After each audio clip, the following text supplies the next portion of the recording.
Hello and welcome. Today we're taking a look at Dior holidays. So most of the collection has dropped already on the US Dior website. We're still waiting for those duo lipsticks, so you can sign up for to be on the wait list for any notifications on the Dior website for those, but everything else is currently available. And I picked up a few things, and I have to say, there are some good things and some not so great things. So let's take a look. We're going to start off with the eyeshadow palette. So there are two eyeshadow palettes available. I picked up the purple one. We do have the gold packaging here, fingerprint magnet. I do wish that companies would use something that stays a little bit more attractive longer instead of the shiny golds and silver. But it's just a personal preference. This is number 912 Plum Parade, and I tried my best to keep as much of the embossing on as possible. There was a Dior here in the silver, and you can see I moved some of the stars there as well. But for the most part, this is what it looks like. You'll see it intact in just a few moments when we do the eye swatches. But let's start off by swatching these. So we start off with kind of this white. It's kind of a topper shade. It's sheer enough to be a topper shade, but it's also loose enough that you can pick up a bunch of product at once. But I feel like when you do that, it doesn't go on super evenly. So, just you have to be a little bit more thoughtful with putting that on. Then we have a soft, this is more of an orchid pink satin. Look at that. Really beautiful, soft pink with a touch of purple in there. And then our middle shade here is going to be a deeper purple, and this is going to be a matte. You can see this is more of an eggplant purple with a little bit more blue than a traditional eggplant. This shade down here is going to be a more of your medium tone purple, and you can see we've got a bit more blue in it than we do with the orchid pink, not as much as the one in the middle shade. It is basically like a deep lilac shade. And then our last shade here almost looks like a brown burgundy in the pan. And that's kind of what it is. We do have a touch of burgundy in here. You can see this is going to be more of a matte formula. And let's take a look at these on the eyes. So we'll look at the eye swatches here. So as I mentioned, there are two different color stories. This is going to be the cooler option.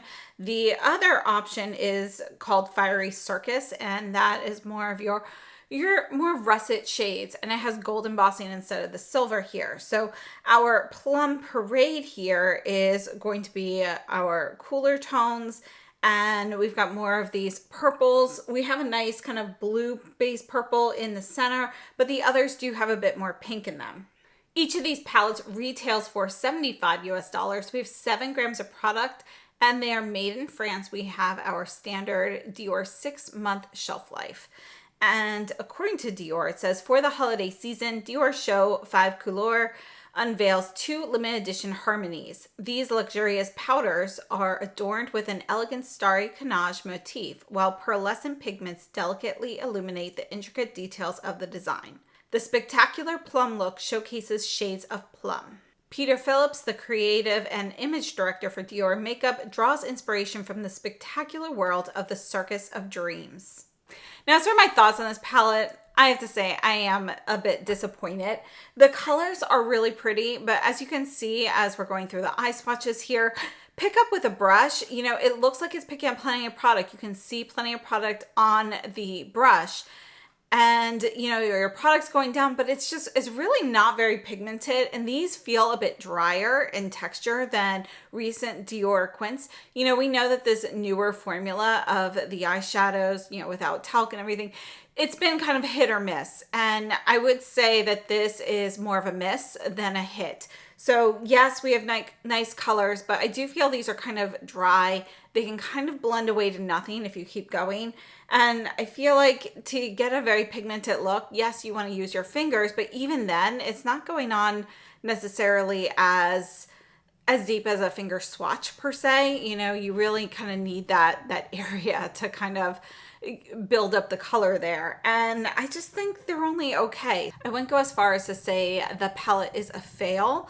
It's okay, but I personally feel like the formula on this is just a little bit substandard. So the colors are nice. I was really excited because, you know, I love purple eyeshadows, you know, and this, it looked stunning. But I do feel like the formula on this one just isn't that great. So for me, you know, it's not a love, unfortunately. I do feel like these two more pinky purples, the top right and bottom left, you know, they're very similar on the eye and they both kind of blend away where you can't really see much of a distinction between the two of them. So I feel like that was kind of a miss. Even our two deeper shades in here, the center shade and the bottom left, you know, you can kind of build those up to a more pigmented shade, but you know, if you are trying to swipe those on, you're really not getting much color there. You know, you really have to kind of build that up, which is fine with certain formulas. You know, with certain formulas, you can feel that that's the intention and it's there to make it easier. With this formula, it just feels like that was not the intention, and you just really need to be more cautious in building that up without accidentally blending away color as well. And, you know, it's not a love. My favorite shade in the palette is going to be your bottom left, which is still kind of like that some medium tone orchid with a touch of pink in there. I feel like that one is the best performing of these 5 shades. The other one that is decently performing is our deep purple in the center, but again, if you're swiping that on, it goes on very sheerly. You can kind of feel like the powder. It's almost like they took like a really deep pigmented powder, they mixed it with a lighter base, and when you're spreading it, you're seeing more of that lighter base. You know, you're getting fewer of those more pigmented particles kind of mixed in there. So I don't know, it's just not a love. So let's go ahead and take a look at a few comparisons. All right, so here's our Plum Parade. This is Daring Lilac that came out recently and is currently available on the Dior website. Obviously, we have not quite the same color story, but we do have some purpley shades in here as well. So I wanted to share this one because the formula on this one is a little bit nicer. This is a creamier formula. You know, we do have very light shades here, but you can see even this one here, it's much easier to build up to, you know, full pigment versus the shades here in this one. So, you know, I feel like the formula on the Daring Lilac, it's just a better, I mean, they should be the same formula, but it just performs better in the Daring Lilac than that of the Plum Parade. This is Dior 943 L'Atelier Mauve. This was a limited edition that came out, this is a couple years ago now. And again, we've got kind of these light pinks with a little bit of purple here. This formula, again, not quite as dry as that in the Plum Parade. You can see color-wise, though, we're looking at more lighter pastels. The purples in here are a little bit different. We've got more pink in this palette than the Plum Parade. This is Chanel 378 Douceur et Serenité. I want to go ahead and compare this because this has some deeper purple hues. The formula of this, it's also going to be like, this is all matte, you know, it's kind of your powdery matte, a little bit drier. It's, again, much better performing though than the Plum Parade. You can see tonally though, they're not going to quite match up. This is going to be slightly more burgundy based. When you mix this, you can see that our deepest purple here, or the only purple really, is going to have a little bit more red in it. And although color-wise, these are not going to be exactly the same. This is this year's Chanel Holiday Quad. This is Nuit Astral. And I just wanted to kind of share, this is going to be your cooler, more dusty lilac kind of shades with some gray and blue and so forth. So very different color story. But again, this one's going to be a little bit cooler. The formula is nicer. So Plum Parade versus Cle de Peau 12 Purple Ocean Twilight. This is one of my favorite purple palettes. So I wanted to definitely see how this compared. We're going to put this one right here, kind of right next to it. We do have kind of this primer shade that you can't really see there. And then you can see tonally here, the lighter purple is going to be more blue based than the two lighter ones in Plum Parade. Our deeper one is going to be, it's more similar to this one, but we've got a bit more of that deep plum. There's a little bit more red in there. So a little different tonally. And then this is the purple in this year's Cle de Peau. So let's go ahead and look at that. This is going to be a bit more blue based. So you can see it's definitely a more blue based purple. And then I wanted to take a look at the Hung Van Gogh. This is Passionate Purple. So I figure we got to find some similar tones here. So let's go ahead. We're going to swatch this one. I'm going to put this one down here and we'll take a look and see. But right off the bat, you can see that those two shades are fairly similar. I'll re-swatch the Dior down here as well in just a moment. That's our top row. And here's our bottom row. You can see you get a lot of variation with this palette. And we've got different tones of purple, but you can see that these first two, they really do look similar to the two Dior shades. Let's go ahead and re-swatch these. We'll put them right here. So as I mentioned during the original swatching of this palette, this white shade here, you know, it's a nice idea for a topper, but again, there's something with the formula where when you use it with your finger, it ends up being just a little bit kind of chunky. It kind of sticks together in certain areas, but with a brush, you know, you kind of brush it away. So again, I think the Hung Van Gogh palette offers the best. You know, if you're looking for similar shades, I think the Hung Van Gogh Passionate Purple has the most similar shades to the Dior Plum Parade. So I hope that was helpful. One more time, right here we have the Dior Plum Parade. This is going to be our Cle de Peau in Purple Ocean Twilight plus the Holiday Purple. This is going to be Chanel Nuit Astral. Then over here we have the Dior Daring Lilac, L'Atelier Mauve. This is Chanel Douceur et Serenité. And these two rows are the Hung Van Gogh Passionate Purple. And again, we've re-swatched the Dior Plum Parade down here. So let's go ahead and let's take a look at the highlighters. So this year, Dior has brought out two different highlighters. We have a liquid. This is an Abracadadior. I keep wanting to say abracadabra, but it's Abracadadior. So this is going to be pretty sparkly. It's cooler in tone. And then we have this one here, which is a powder highlighter in 001 Dior Star. And you can see our packaging here. It's really pretty. You know, I love that. And this is going to be gold.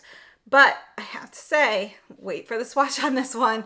It is, you know, a bit more wearable than it looks in the pan for my coloring. So yeah, let's start off with the liquid though. This is the Forever Glow Maximizer. So we have our traditional big fluffy flocked, you know, flocked applicator. Let me go ahead. We'll leave that one there. And then we'll blend this one out. Totally just missed that there.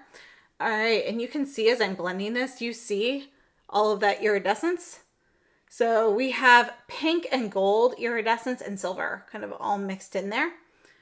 So this is going to be sparkly. It's going to be glittery on the skin and it's going to be very reflective, but it's one that when you put this on, it's like the light will hit the certain colors and give you that iridescence, but the base of it is sheer. So you're really just seeing that shimmer. You're not seeing any of the white per se. Looking at the glitter up close, you can see some pink, there's a little bit of gold, there's silver, there's also some blue. So I didn't notice the blue right away, but there is going to be a little bit of blue in there as well. The major shade is going to be pink. As for the powder highlighter, I did kind of wipe this away just to see whether or not we have any sort of top coat on here. And there is not a top coat. This is it. So it's a little bit more firm in the pan than I was expecting. It's more firm in the pan than say the ones in the permanent line. So let me just go ahead and swatch this just so you can see how much pickup you have on this. This is Pink Halo, by the way. And you can see this is going to be a little bit lighter in application in terms of how much product transfers. I think essentially what we have here, and you can see as I turn my arm how the light hits it, we have more of a clear base with this. And I think that's what it is. I don't think it's really a product pickup issue. I think it's just that our base here is going to be more sheer and we have kind of this champagne gold shimmer. So let's go ahead and take a look at these on the skin, and we're going to use the liquid on the right side of my face and the powder on the left side. And I'm using a couple of different brushes, fingers, and so forth, so you can kind of see how they apply. But overall, the liquid is going to be a bit more, it's more visible. It stands out more. You've got glitter, you've got a bit more radiance from that. Whereas the powder is going to be more subtle, and it's this really beautiful, soft, warm champagne gold. But I think, it blends nicely in with the skin tone, which makes it very subtle. We do have some glitter still in the Dior highlighter for the powder as well, but it's not as noticeable. And I think it's just a really beautiful shade. As for the liquid maximizer, it retails for $51 US. We have 11 milliliters of product. It's made in France, and we have the standard 6-month shelf life. And this is a limited edition product. All of the items here today are limited edition. Now, according to Dior, this is a new ultra sparkly limited edition shade in 001. I have the hardest time saying this, Abracadadior. And it is supposed to brighten and enhance the complexion with an instant and long-lasting glow, and it is described as a sparkly finish. As for the powder highlighter, we have 6 grams of product, a 6-month shelf life. This is made in Italy, and it retails for $60 US. This is also described as having a glittery finish. If you're familiar with the Dior Forever highlighters, this is a sequin finish, such as the opal sequin shade that they have. I would have to say texturally, they are very different though. This is much more firmly pressed, and the glitter particles are smaller and finer than that in the opal sequin. It is described as shimmering pearlescent gel technology with a flawless finish. And personally, between the two highlighters, I do prefer the powder one. I think it's just a little bit more subtle. It gives that nice glow. We do have some glitter, but it's not overwhelming. I just think it's a really beautiful shade. Now, as for the liquid, one of the ways I like to use the more sparkly liquids from Dior is as eyeshadow. And this is one you could definitely use as that. You could use it as a topper as well. So you can see in this clip here, I decided to just add a little bit on top of my eyeshadow for today. And I feel like this actually looks nicer as a topper on the eyeshadow than the topper included in the quint. It's also very easy to apply because we do have that sheer base. You just get a touch of shimmer. And because it's more of a liquid, we don't really have fallout with this particular product. So I think it's a really nice topper for eyeshadow personally. So let's take a look at a few comparisons. First, this is our liquid again in 001. And you can see the iridescence and how sheer that base is. This is our gold here, the powder highlighter. So let's look at a few. We're going to start off with the liquids. This is one of the Glow Maximizers in the shade Pearly. This is one that I do use on my eyes. You can see we've got a bit more of, this also has a sheer base, but there's a little bit more of a whiter look to this. And this is basically going to be white and silver glitter. We also have the Lilac Glow Maximizer, which came out this year. And I was super excited for this one when this came out. It's a little bit more glittery than I was thinking it was going to be, but it's a really nice lilac shade. And then we have the Chanel stick in Lila. And we'll put this one here. And you can see this is just going to be like an illuminating stick. It is going to have a sheer lilac finish. It doesn't really quite go, but you know, I was trying to think of one. I know I had a stick that was kind of similar to this from Chanel, but I guess I must have given that one away because I do not have it in my collection any longer. As for the gold highlighters, I wanted to compare it. You know, here's the new one. This is the Tom Ford Vanilla Sex, and this is the shade Euphoric. So I wanted to see how this compares because this is another gold shade that has come out. You can see this is going to be a much more pigmented gold. The gold itself here is a little bit more orange, just a little bit deeper. We've got more of that burnt gold look when the light hits it a certain way.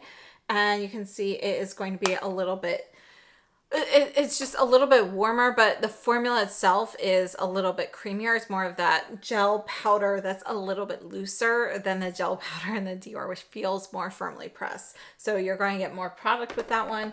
I did want to take a look at a couple of the other Tom Ford ones. This is the Soleil Neige in Grand Paradis that came out for holiday in the past. And you can see this is going to be a bit more champagne. The biggest difference between these Tom Ford ones and the Dior is actually the finish. We have more of a metallic finish with the Dior, whereas we have more of a glitter finish with a sheer base from the Dior. And this one here is nude sand.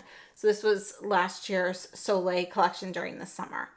So I hope that was helpful. I actually don't have too many gold highlighters, but I did want to compare just a couple of I just want to compare the Opal Sequin formula as well. So this is our Dior Forever highlighters. These are permanent in the line. This is our Opal Sequin, and you can see the finish on this. That kind of went over the Chanel. So let's put that here. But you can see they both have that glitter finish. But texturally, this is going to be a little bit looser in the pan. It doesn't feel as firmly pressed.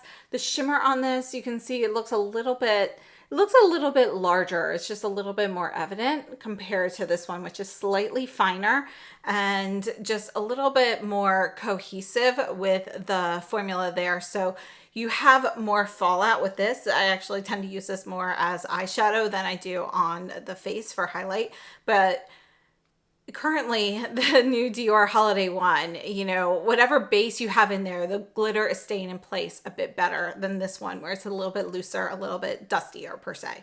All right, so one more time, we have our liquid maximizer here, the Abracadadior,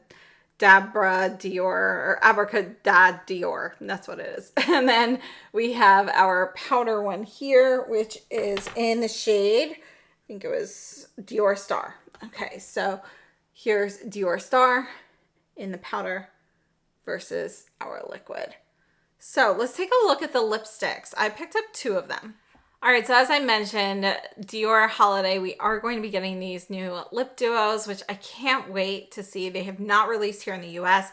They have released some new Rouge Dior lipsticks. So we have a couple here. These are limited edition. You can see we've got our typical packaging, but it's going to be gold for holiday, silver on the top.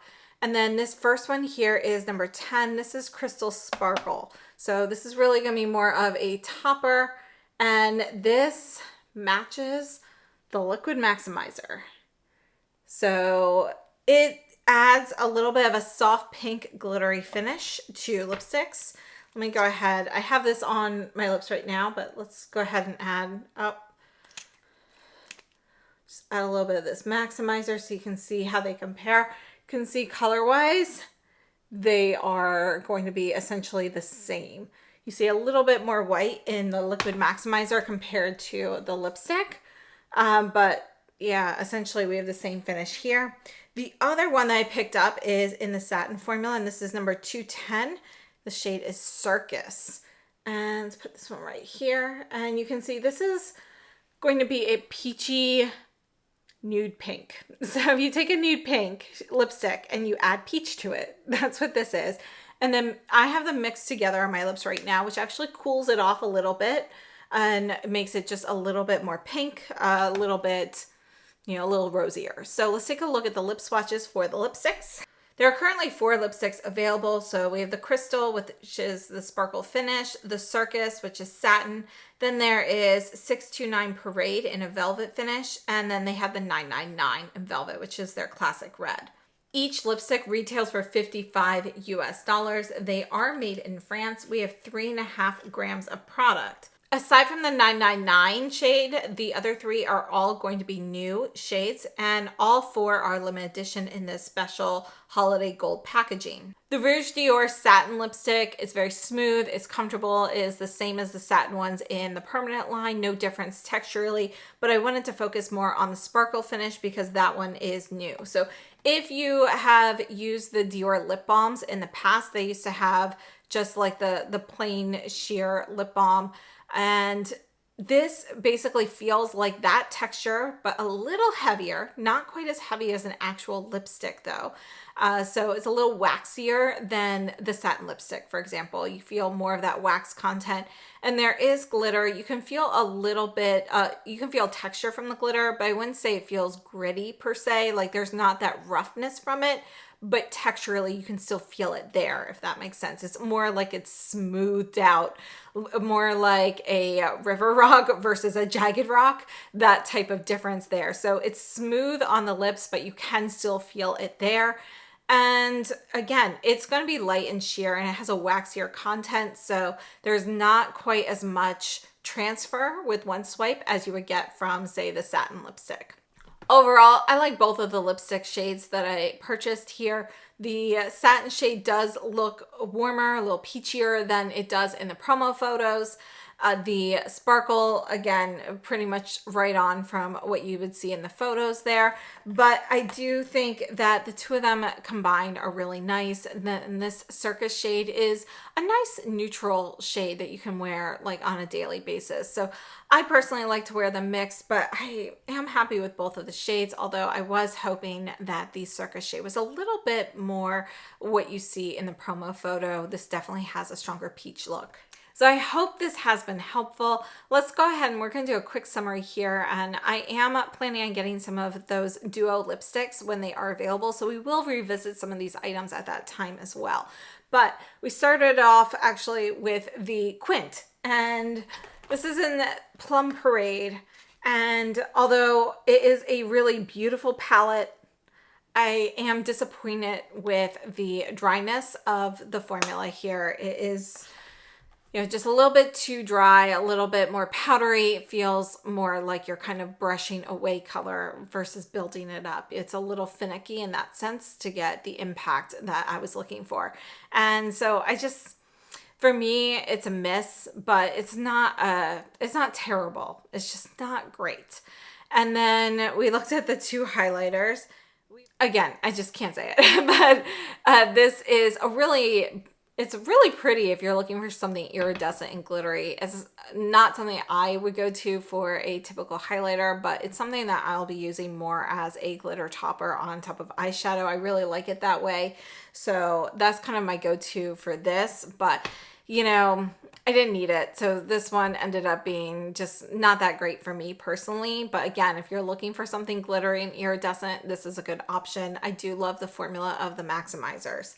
And as for our powder highlighter, as soon as I opened it up and I saw how gold it is in the pan, I was like, I'm not going to like this. But it is actually way more subtle, more of a champagne hue versus a yellow or orangey gold like we've seen in past years with Dior, which actually I had those and I passed those on.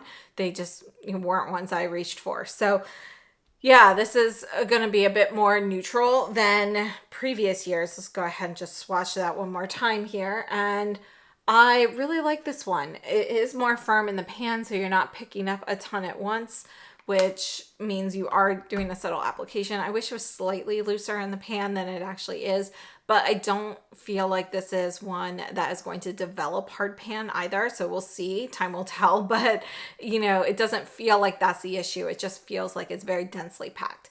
So I think this is a really nice golden champagne and I really enjoy this highlighter. And then as for the lipsticks, I like both of the lipsticks. Are they wow and amazing? Not really. I do feel like the sparkle topper is a nice touch. It's fun to play with, but it also, since it is that waxier consistency, you don't get as much product on at once. You kind of have to go back and forth to kind of build that up a bit. So I think they're both nice options, really pretty. I am happy with kind of this nude peach with a touch of rose kind of lipstick here. I think it's a nice daily shade, but again, nothing wow and amazing from there. So for me, my favorite item from this collection so far is actually the powder highlighter, which kind of surprised me. So it's that, and then following that would be the lipstick in the 210 Circus. So I hope this has been helpful. If you've tried any of the items from Dior Holiday, I'd love to hear your thoughts. Let me know what you think. And thank you so much for tuning in. And I will see you very soon. I hope you have a wonderful day. And thanks for watching.